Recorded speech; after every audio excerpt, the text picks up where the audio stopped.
تاریخ اسلام کے عظیم جنگجو اور جرنیل حضرت خالد بن ولید رضی اللہ تعالی عنہ کی زندگی پر ایسی سیریز جس کی ہر دور میں بے حد مقبولیت رہی۔ قسط نمبر 1۔ وہ مسافر عرب کے صحرا میں اکیلا چلا جا رہا تھا۔ 8 ہجری کے زمانے میں عرب کا وہ علاقہ جہاں مکہ اور مدینہ واقع ہے بڑا ہی خوفناک صحرا ہوا کرتا تھا، جلتا اور انسانوں کو جھلساتا ہوا ریگزار۔ ایک تو صحرا کی اپنی صعوبتیں تھیں، دوسرا خطرہ لٹیروں کا تھا۔ مسافر قافلوں کی صورت سفر کیا کرتے تھے، لیکن یہ مسافر اکیلا چلا جا رہا تھا۔ وہ اعلیٰ نسل کے جنگی گھوڑے پر سوار تھا۔ اس کی زرہ گھوڑے کی زین کے ساتھ بندھی ہوئی تھی، اس کی کمر سے تلوار لٹک رہی تھی اور اس کے ہاتھ میں برچھی تھی۔ اس زمانے میں مردوں کے قد دراز، سینے چوڑے اور جسم کھٹے ہوئے ہوتے تھے۔ یہ اکیلا مسافر بھی انہی مردوں میں سے تھا، لیکن جس انداز سے وہ گھوڑے کی پیٹھ پر بیٹھا تھا، اس سے پتہ چلتا تھا کہ وہ شہ سوار ہے اور کوئی معمولی آدمی نہیں۔ اس کے چہرے پہ خوف کا ہلکا سا بھی تاثر نہیں تھا کہ راہزن اسے لوٹ لیں گے، اس سے اتنی اچھی نسل کا گھوڑا چھین لیں گے اور اسے پیدل سفر کرنا پڑے گا۔ لیکن اس کے چہرے پہ جو تاثر تھا وہ قدرتی نہیں تھا۔ وہ کچھ سوچ رہا تھا، یادوں سے دل بہلا رہا تھا، یا کچھ یادوں کو ذہن میں دفن کرنے کی کوشش کر رہا تھا۔ آگے ایک گھاٹی آ گئی، گھوڑا چڑھتا چلا گیا، خاصی بلندی پر جا کر زمین ہموار ہوئی۔ سوار نے گھوڑا روک کر اسے گھمایا اور رکابوں پر کھڑے ہو کر پیچھے دیکھا۔ اسے مکہ نظر نہ آیا، مکہ افق کے نیچے چلا گیا تھا۔ ابو سلیمان، اسے جیسے آواز سنائی دی ہو، اب پیچھے نہ دیکھو، مکہ کو ذہن سے اتار دو، تم مرتے میدان ہو، اپنے آپ کو 2 حصوں میں نہ کٹنے دو، اپنے فیصلے پر قائم رہو، تمہاری منزل مدینہ ہے۔ اس نے مکہ کی سمت سے نگاہیں ہٹا لی، گھوڑے کا رخ مدینے کی طرف کیا اور باغ کو ہلکا سا جھٹکا دیا۔ گھوڑا اپنے سوار کا اشارہ سمجھتا تھا، نپی تلی چال چل پڑا۔ سوار کی عمر 43 برس تھی، لیکن وہ اپنی عمر سے جوان لگتا تھا۔ سلیمان اس کے بیٹے کا نام تھا، اس کے باپ کا نام الولید تھا، لیکن سوار نے خالد بن ولید کی بجائے ابو سلیمان کہلانا زیادہ پسند کیا۔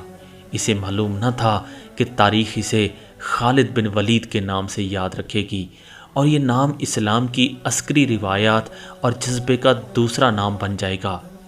مگر 43 برس کی عمر میں جب خالد مدینے کی طرف جا رہا تھا، اس وقت وہ مسلمان نہیں تھا۔ چھوٹی چھوٹی جھڑپوں کے علاوہ وہ مسلمانوں کے خلاف 2 بڑی جنگیں، جنگ احد اور جنگ خندق لڑ چکا تھا۔ جب رسول کریم صلی اللہ علیہ وسلم پر 610 عیسوی بروز سوموار پہلی وحی نازل ہوئی، اس وقت خالد کی عمر 24 سال تھی۔ اس وقت تک وہ اپنے قبیلے بنو مخزوم کی عسکری قیادت کا قائد بن چکا تھا۔ بنو مخزوم کا شمار قریش کے چند ایک معزز خاندانوں میں ہوتا تھا۔ قریش کے عسکری امور اسی خاندان کے سپرد تھے۔ قریش خالد کے باپ الولید کے احکام اور فیصلے مانتے تھے۔ 24 برس کی عمر میں یہ حیثیت خالد کو بھی حاصل ہو گئی تھی، مگر اس حیثیت کو ٹھکرا کر خالد ابو سلمان مدینے کو جا رہا تھا۔ کبھی وہ محسوس کرتا تھا جیسے اس کی ذات سے کوئی قوت اسے پیچھے کو گھسیٹ رہی ہو۔ جب وہ اس قوت کے اثر کو محسوس کرتا تو اس کی گردن پیچھے کو مڑ جاتی، لیکن اس کی اپنی ذات سے ایک آواز اٹھتی، آگے دیکھ خالد، تو ولید کا بیٹا تو ہے، لیکن وہ مر گیا ہے، اب تو سلیمان کا باپ ہے، وہ زندہ ہے۔ اس کے ذہن میں 2 نام اٹک گئے، محمد رسول اللہ صلی اللہ علیہ وسلم جو ایک نیا دین لے کر آئے تھے، اور الولید جو خالد کا باپ تھا، مگر محمد صلی اللہ علیہ وسلم اور آپ صلی اللہ علیہ وسلم کے نئے دین کا بہت بڑا دشمن تھا۔ باپ یہ دشمنی ورثے کے طور پر خالد کے حوالے کر کے دنیا سے اٹھ گیا تھا۔ خالد کے گھوڑے نے پانی کی مشق پر اپنے آپ ہی رخ بدل لیا تھا۔ خالد نے ادھر دیکھا، اسے گول دائرے میں کھجوروں کے درخت اور صحرا کی جھاڑی نما درخت نظر آئے۔ گھوڑا ادھر ہی جا رہا تھا۔ نخلستان میں داخل ہو کر خالد گھوڑے سے کود گیا، امامہ اتار کر وہ پانی کے کنارے 2 زانو ہو گیا۔ اس نے پانی چلو بھر بھر کر اپنے سر پر ڈالا اور 2-4 چھینٹے منہ پر پھینکے۔ اس کا گھوڑا پانی پی رہا تھا۔ خالد نے اس چشمہ سے پانی پیا جو صرف انسانوں کے استعمال کے لیے تھا۔ یہ ایک چھوٹا سا جنگل تھا۔ خالد نے گھوڑے کی زین اتاری اور زین کے ساتھ بندھی ہوئی چھوٹی سی ایک دری کھول کر جھاڑی نما درختوں کے جھنڈ تلے بچھائی اور لیٹ گیا۔ وہ تھک گیا تھا، تھوڑی دیر کے لیے سو جانا چاہتا تھا، مگر اس کے ذہن میں یادوں کا جو قافلہ چل پڑا تھا وہ اسے سونے نہیں دے رہا تھا۔ اسے 7 سال پہلے کا ایک دن یاد آیا جب اس کے عزیزوں نے محمد صلی اللہ علیہ وسلم کو قتل کرنے کا منصوبہ بنایا تھا۔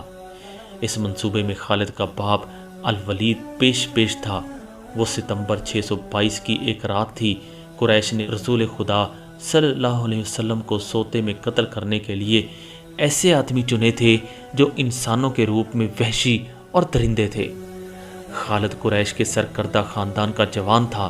اس وقت اس کی عمر 27 سال تھی۔ وہ حضور صلی اللہ علیہ وسلم کے قتل کی سازش میں شریک تھا، لیکن وہ قتل کے لیے جانے والوں کے گروہ میں شامل نہیں تھا۔ اسے 7 سال پہلے کی وہ رات گزرے ہوئے کل کی طرح یاد تھی۔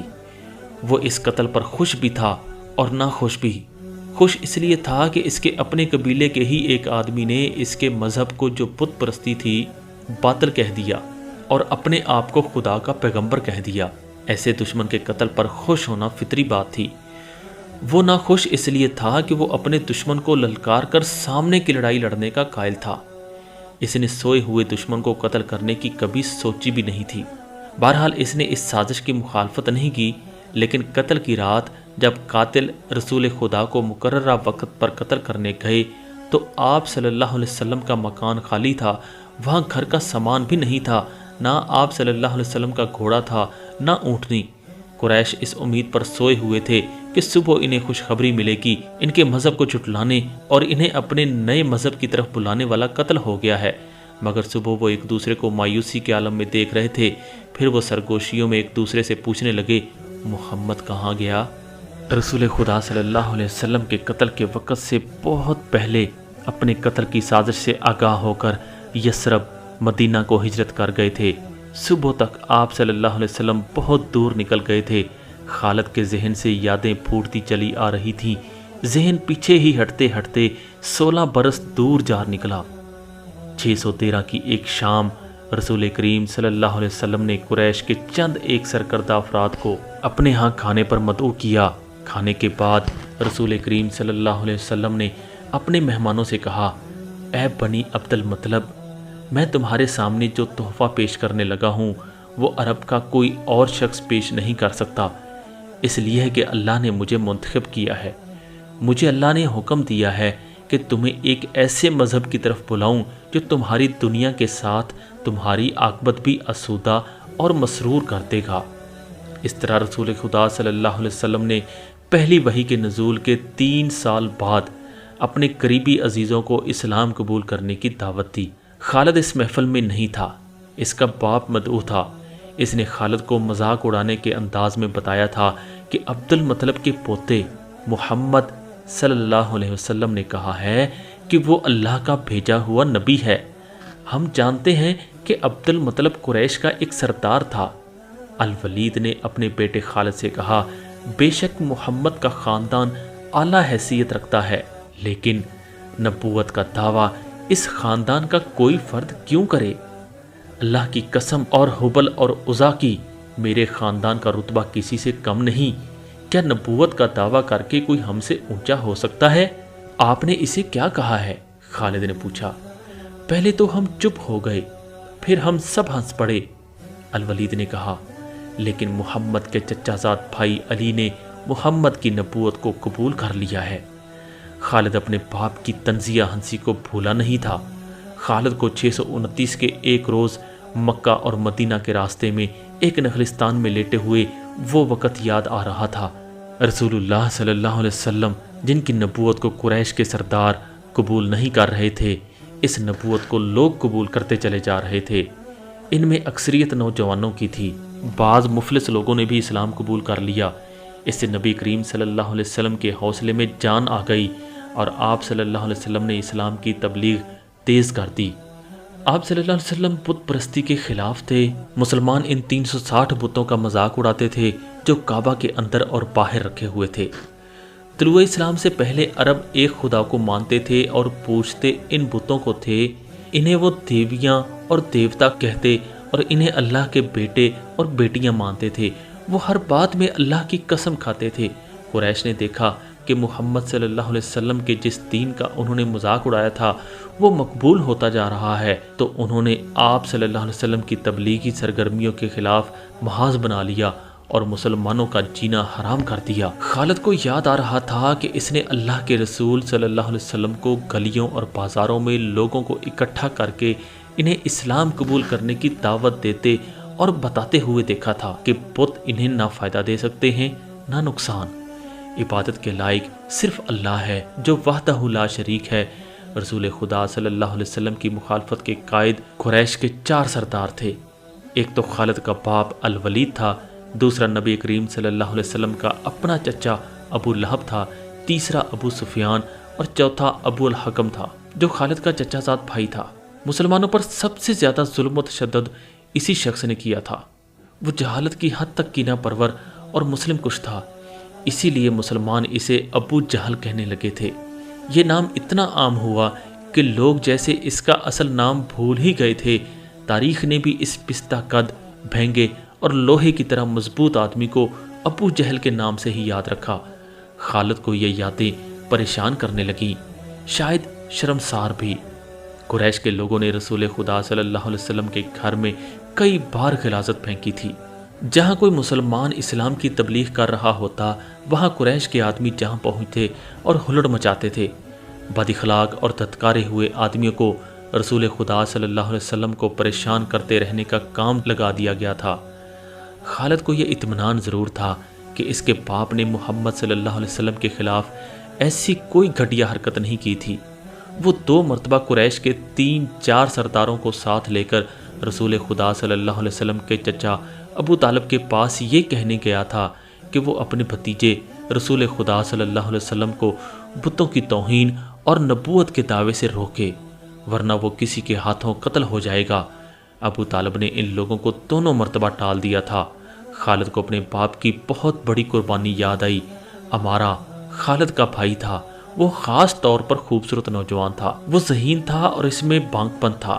خالد کے باپ الولید نے اپنے اتنے خوبصورت بیٹے امارہ کو قریش کے 2 سرداروں کے حوالے کیا اور انہیں کہا کہ اسے محمد کے چچا ابو طالب کے پاس لے جاؤ اور اسے کہو کہ میرا بیٹا رکھ لو اور اس کے بدلے محمد صلی اللہ علیہ وسلم ہمیں دے دو۔